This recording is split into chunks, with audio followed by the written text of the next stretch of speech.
if you think that this conflicting decision that happened years later is bad or mind-boggling, here's something else. The board also notes that following Isaac's decision, the Director of Public Prosecutions has entered a nolle prosequi in all other 6 cases, bar 1, which is the murder charge. So basically, after the second judge ruled that the confession was not voluntary, prosecution voluntarily entered this nolle prosequi, a document to stop the other cases.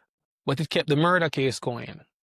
And one thing the Privy Council doesn't point out here is that the prosecution also did not move to review this first conviction that had happened, something that I submit the prosecution ought to have done. Look at what the prosecution has been doing in Bermuda. Even if you can argue that they've been forced to do it and they've been backed into a corner, the fact is that they have been doing it. When it was brought to the prosecution's attention that the crime lab they were using was questionable and that it undermined the conviction of one defendant or one convict, Julian Washington, they moved to review all the cases that had used the same crime lab.